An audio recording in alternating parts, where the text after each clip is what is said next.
Hello student, today we are going to study the chapter determinants. It is our fourth chapter of class 12th mathematics. आज हम class 12th mathematics के chapter 4 determinant को start कर रहे हैं। इससे पहले चैप्टर 3 में आपने मैट्रिक्स पढ़ा था। मैट्रिक्स में एडिशन, सब्ट्रैक्शन, मल्टीप्लिकेशन, इनवर्स ये हमने पढ़े थे। मैट्रिक्स को हम जनरली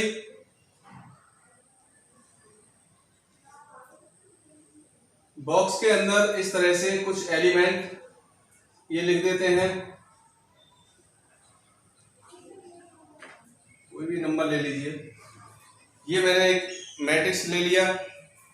अब हम यहाँ डिटर्मिनेंट स्टार्ट कर रहे हैं, तो हमें मैट्रिक्स, मैंने बताया था पिछले चैप्टर में, मैट्रिक्स और डिटर्मिनेंट दोनों एक दूसरे से रिलेटिव है। अब हम चाहते हैं कि ये मैट्रिक्स है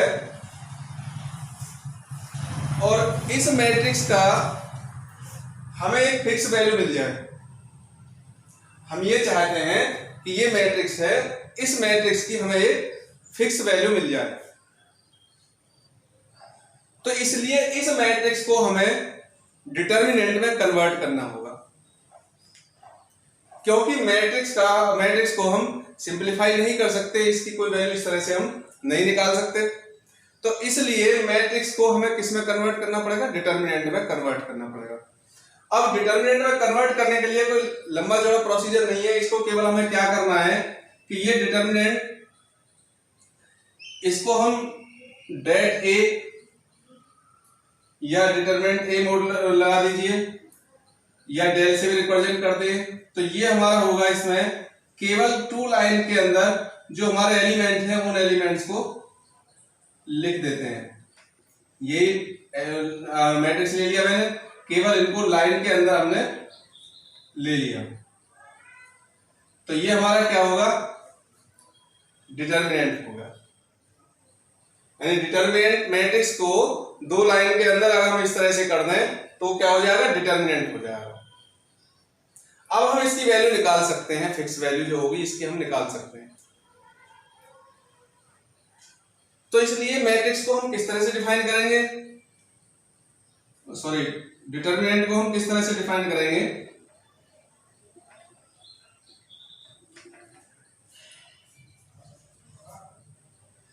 डिटर्मिनेंट को डिफाइन करने के लिए मैं तो इस तरह से हूं, the determinant is a unique value associated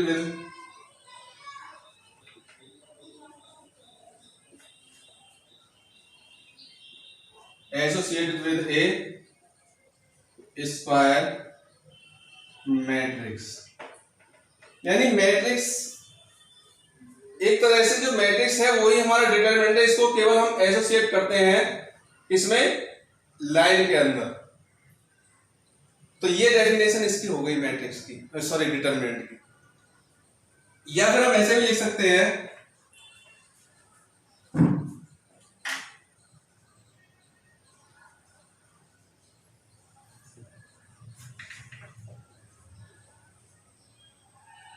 corresponding to each square matrix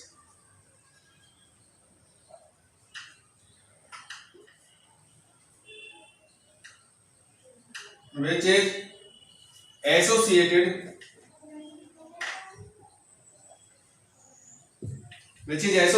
and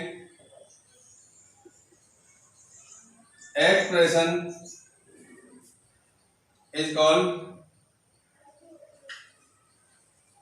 determinant.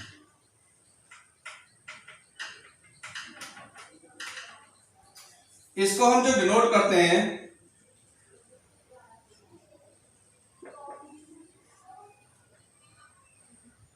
Date ए, या फिर डिटर्मिनेंट ए इस तरह से लिख सकते हैं, या फिर डेल, इस तरह से हम इसको डिनोट करते हैं। ये भी डेफिनेशन हो सकती है, ये भी हो सकती है, कोई सी ले लें, डेफिनेशन कोई खास मायने नहीं रखती डिटरमिनेंट में। केवल ये ध्यान रखना है कि मैट्रिक्स को हटाकर हम मैट्रिक्स के स्थान पर अगर 2 लाइन इस तरह से करते हैं सीधे, उसके अंदर हम नंबर्स को लिखते हैं तो वो हमारा डिटरमिनेंट बन जाता है। अब डिटरमिनेंट की फिक्स वैल्यू, जैसे आपने क्लास 9th में, 10th में और 11th में linear equation in 2 variables, 1 variables and 3 variables, इस तरह की इक्वेशंस आपने पढ़ी थी। तो उन इक्वेशन में देखिए, जैसे कि मान लीजिए कोई इक्वेशन है ये a1x plus b1y equal to c1, 2 variable की हमने लीनियर इक्वेशन ले ली, a2x plus b2y equal to c2। तो इसको हम मैट्रिक्स में कैसे लिखते हैं कि ये a1 a2 और यहाँ इसके सेकंड कॉलम में ये b1 b2 इनके कोएफिशिएंट आ जाएंगे और इसकी मल्टीप्लाई में x और y जो वेरिएबल है वो आएंगे और इक्वल टू में c1 c2 ये होंगे। तो यहां से जब हम इनकी मल्टीप्लाई करें तो हमें यही मिलेगा। तो यहां से एक चीज हमको मिली कि जो डिटरमिनेंट होता है वो हमेशा स्क्वायर मैट्रिक्स होना चाहिए, क्योंकि यहाँ 2x2 का आ गया है। अगर हम 3 वेरिएबल की इक्वेशन लेंगे तो 3x3 का आ जाएगा। तो यहां से एक चीज क्लियर हो गई कि जो हमारा डिटरमिनेंट होता है वो हमेशा स्क्वायर मैट्रिक्स होना चाहिए। स्क्वायर मैट्रिक्स अगर नहीं है तो फिर डिटरमिनेंट उसकी हम फिक्स वैल्यू हम निकाल नहीं सकते, यानी नंबर ऑफ रो और नंबर ऑफ कॉलम इक्वल होने चाहिए। अब इसमें वैल्यू कैसे निकालेंगे हम? Fix value. फिक्स वैल्यू निकालने के लिए हमारे पास जो मैट्रिक्स होते हैं, यानी एक आ जाएगा square matrix of order 1,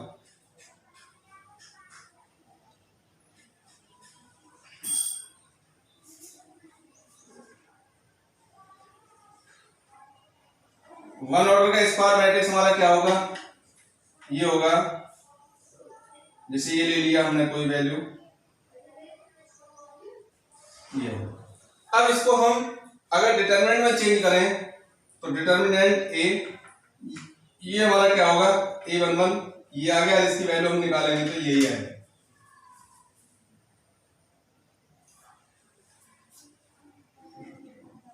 number 2 क्या होगा? स्क्वायर मैट्रिक्स ऑफ ऑर्डर 2,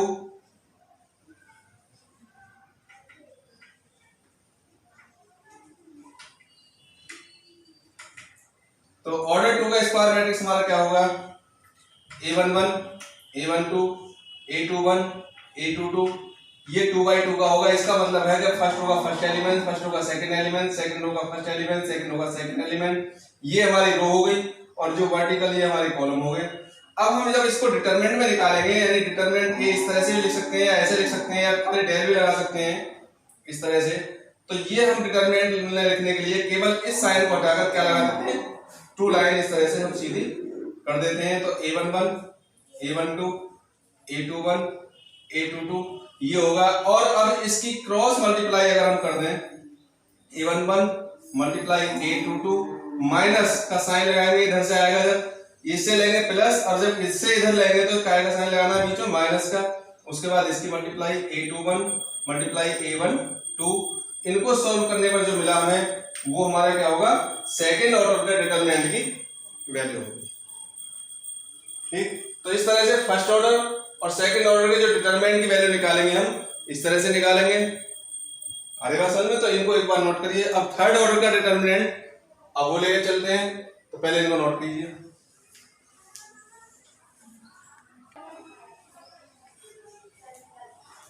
तो इसके बाद अब आइए चलते हैं डिटरमिनेंट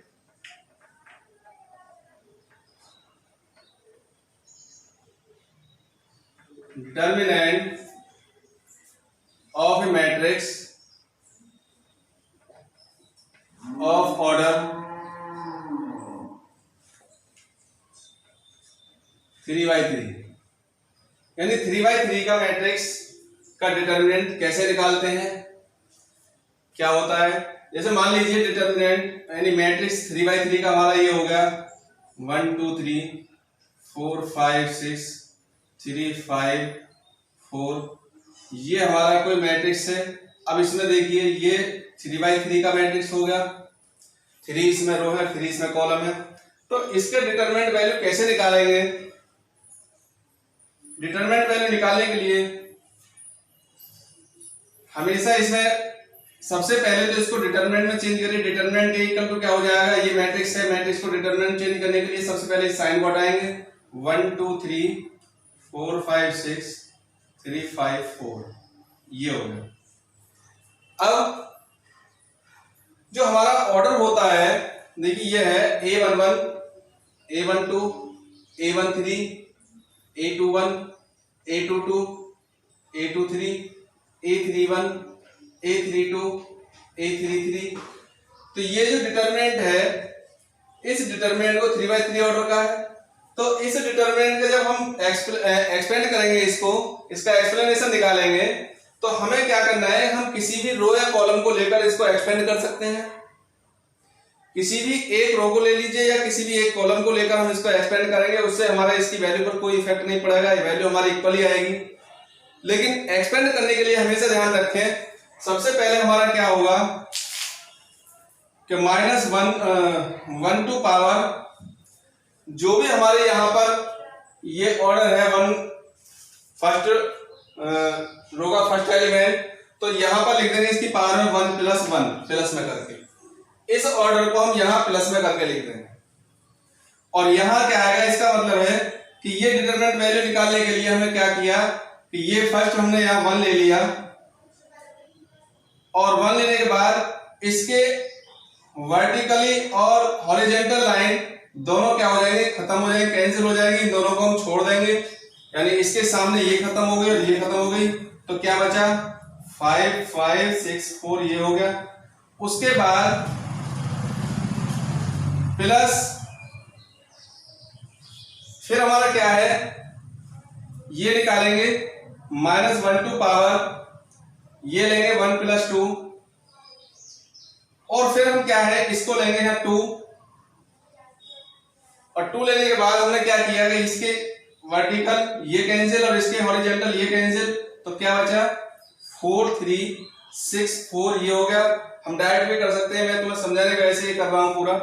उसके बाद फिर प्लस में थर्ड ये लेंगे -1 टू पावर, ये क्या होगा 1 + 3, तो यहां हमारा क्या होगा, ये इसके वर्टिकल ये कैंसिल और इसके हॉरिजॉन्टल ये कैंसिल होगा, 4 3 5 5 ये बचे हमारे, इनको लिख दीजिए। अब देखिए ये आ गया -1 टू पावर 1 + 1 ये हो जाएगा प्लस का, इसकी क्रॉस मल्टीप्लाई 2/2 का जो डिटरमिनेंट बताया था उसे करेंगे, 5 4 जा 20 माइनस का साइन बीच में आएगा, 5 6 जा 30, फिर ये आ जाएगा -1 टू पावर 1 टू 3, 3 का मतलब क्या होगा, ऑड नंबर है, -1 की पावर में, तो ये हो जाएगा माइनस का माइनस प्लस -2 इंटू इसके लिए क्रॉस मल्टीप्लाई 16 6 3 जा 18, फिर प्लस -1 टू पावर 1 + 3 क्या होगा, 4 प्लस हो जाएगा, 4 होगा नहीं और इवन नंबर, तो प्लस में या 3 रहेगा, 3 ये हो गया, और इसकी क्रॉस मल्टीप्लाई 4 5 या 20 -3 5 जा 15, तो हमारा कितना है ये 20 -30 -10 -16 -18 16 -18 -2 और माइनस का यहाँ पे होगा प्लस का 2 हो गया, 2 2 जा 4 -2 और माइनस प्लस का 2 2 जा 4, फिर यहाँ पर -15 + 20 तो प्लस का 5 और 5 3 जा 15 प्लस का होगा, तो ये आ गया 15 और 5 19 -10 माइनस का 10 है प्लस का 19 है, तो कितना होगा प्लस का 9 आ गया। ये हमारा इसका डिटरमिनेंट वैल्यू हो गई, फिक्स वैल्यू होगी 9। तो इसकी डिटरमिनेंट वैल्यू हमारी इस तरह से निकालेंगे, लेकिन हम डायरेक्ट में निकालेंगे, इसकी कोई जरूरत नहीं है कि इसके चक्कर में आप पढ़ें, ये चीज हमेशा ध्यान रखें। इसके लिए हम क्या लेंगे, इसके जो साइन आएंगे हमारे वो प्लस माइनस प्लस, फिर -2 1 3 और नंबर होगा तो minus plus minus plus minus plus, इस तरह से ये साइन हम इसके स्थान पर ये ले सकते हैं। जैसे ये हमने ले लिया A11 प्लस में ले लिया, तो इसमें क्या बचेगा, ये कैंसिल होगा, ये कैंसिल होगा, इसकी इसमें multiply A22 multiply A33 minus इसकी इसमें करेंगे A32 मल्टीप्लाई A23, फिर माइनस में माइनस का ले लिया ये वाला साइन, और फिर ये आ गया A12, ये कैंसिल और ये कैंसिल, A21 ये और ये कैंसिल हुए, A21 minus multiply A33 minus A31 multiply A23, फिर ये प्लस का साइन है तो प्लस में ये वाला ले लिया हमने A13, ये कैंसिल और ये कैंसिल, A13 ये होगा प्लस में, ये कैंसिल और ये कैंसिल, तो ये हम क्या होगा इसकी इसमें मल्टीप्लाई A21 A32 माइनस का साइन आएगा, इसकी मल्टीप्लाई A31 A22। तो इस तरह से इसको सॉल्व करने पर हमें क्या मिलेगा, डिटरमिनेंट की फिक्स वैल्यू मिल जाएगी। तो हमने ये किससे एक्सपेंड किया है, R1 से किया है, यानी फर्स्ट रो से।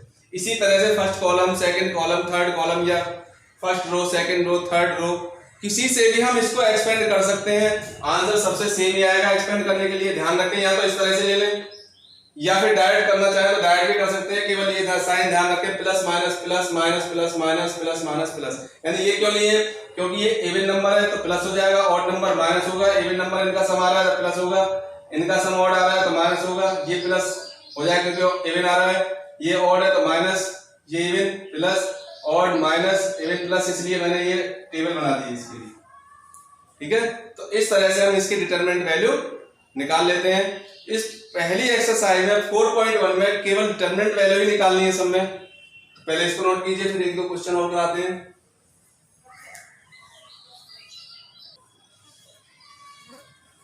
देखिए एक्सरसाइज 4.1 के क्वेश्चन नंबर फर्स्ट में, इसमें हमें केवल वैल्यू निकालनी है सारे एक्सरसाइज में। तो इसकी वैल्यू कैसे, इसको लेट कर लीजिए, a डिटरमिनेंट a निकालना है, तो डिटरमिनेंट a कितना आएगा, इसको हम क्या करेंगे, सबसे पहले इसकी क्रॉस मल्टीप्लाई, इसकी मल्टीप्लाई इसमें 2 बन जा 2 माइनस का हो जाएगा प्लस माइनस, फिर माइनस का साइन आएगा, इसकी मल्टीप्लाई इसमें करेंगे तो माइनस प्लस माइनस 4 5 जा 20, तो ये कितना हुआ -2 और माइनस माइनस प्लस का होगा 20, तो हो गया हमारा प्लस का 18, ये आंसर होगा। और सिंपल इसी तरह से करने हैं सारे। अब एक 3/3 का और आपको समझाते हैं, इसमें फोर्थ क्वेश्चन है, if a equal to this then so that determinant 3a equal to 27 determinant a। एक चीज ध्यान रखना, इसे मॉडुलस मत बोल देना कभी भी, ये मॉडुलस नहीं होता है, ये डिटरमिनेंट है, अगर मॉडुलस आप कहेंगे तो रॉन्ग। तो हमें 3a का मतलब क्या है कि ये मैट्रिक्स है हमारे पास a, अच्छा हमें 3a हमें निकाला इसमें, तो 3a मैट्रिक्स में हम क्या करते हैं कि मैट्रिक्स के में अगर हमें किसी कांस्टेंट वैल्यू से मल्टीप्लाई करें तो उस कांस्टेंट की सारे नंबर्स में, सारे एलिमेंट्स में क्या हो जाती है, मल्टीप्लाई हो जाती है। तो सारे में मल्टीप्लाई 3a कितना आएगा हमारा निकल के 3 0 3 0 3 1 जा 3 3 2 6 0 0 3 4 जा 12, तो ये आ गया। अब हमको इसे डिटरमिनेंट में निकालना, हमें क्या निकालना, डिटरमिनेंट 3a, तो 3a का डिटरमिनेंट निकालेंगे तो इसको डिटरमिनेंट में चेंज कर दीजिए 3 0 3, ये मैट्रिक्स को डिटरमिनेंट में चेंज कन्वर्ट कर दिया हमने 3 6 0 0 12, ये कन्वर्ट होगा किसमें, मैट्रिक्स में, सॉरी डिटरमिनेंट में। अब इसकी वैल्यू निकालें तो 3 किसी से भी लेकर हम एक्सपेंड कर सकते हैं, C1 से कर दीजिए, R1 से कर दीजिए, C2 से कर दीजिए। वैसे इसे C1 से करें तो ज्यादा बेटर है, क्योंकि इसमें 2 जीरो होगी तो आगे जरूरत ही नहीं पड़ेगी, हमें केवल एक से ही हो जाएगा, यानी एक्सपेंडेड बाय C1। तो 3 ले लिया हमने प्लस में, ये कैंसिल और ये कैंसिल, इसके वर्टिकल और हॉरिजॉन्टल दोनों कैंसिल हो जाते हैं, छोड़ देते हैं दोनों को। इसमें ये क्रॉस मल्टीप्लाई 3 की 12 में करेंगे, 12 3 जा 36 माइनस 0 की 6 में करेंगे 0। ये इससे मैं क्यों कर रहा हूं, क्योंकि इसमें 2 जीरो आ गए, अगर हम माइनस में आगे 0 वाला लेंगे तो पूरा 0, और प्लस में फिर अगले वाले को इसको लेंगे 0 बाहर तो फिर पूरा 0, क्योंकि 0 भी जब किसी में मल्टीप्लाई करेंगे तो 0 ही आएगा, तो केवल इसी से काम होगा। तो ये इसकी मल्टीप्लाई इसमें करेंगे तो कितना आएगा 108।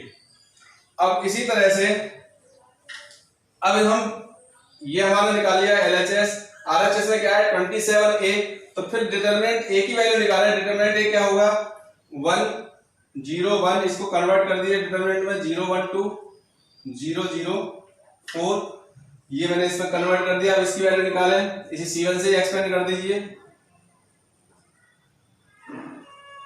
Bye C1। तो ये आ गया डिटरमिनेंट A इक्वल टू 1 ले लिया मैंने, ये कैंसिल और ये कैंसिल, तो 4 1 जा 4 माइनस 2 की 0 में करेंगे 0, तो ये पूरा आ गया, हमें जरूरत ही नहीं पड़ी कुछ भी करने की फिर, क्योंकि ये दोनों 0 हैं। तो ये कितना हो गया 4। अब देखो इसमें ये A और ये हमारा हो गया डिटरमिनेंट 3A। तो डिटरमिनेंट 3A और A इसमें क्या डिफरेंस है, इसमें अगर हम 27 से मल्टीप्लाई करें तो दोनों तरफ 27 से मल्टीप्लाई करने पर हमें ये मिल जाएगा। तो क्या करेंगे, देखो 27A determinant A equal to क्या होगा 4 इंटू 27 कितना हो गया 108। अब 27A ये किसके इक्वल है, ये इक्वल है हमारा किसके, डिटरमिनेंट 3A के। तो देखो ये चीज हमारी प्रूव हो गई। तो ये होगा determinant 3A equal to 27 determinant A। तो इसी तरह से हमें सारे क्वेश्चन इसके करने हैं। तो बाकी रिमेनिंग क्वेश्चन आप करके देखिए, समझ में आया तो फिर कमेंट सेक्शन में लिख दीजिए, मैं उन्हें एक्सप्लेन कर दूंगा।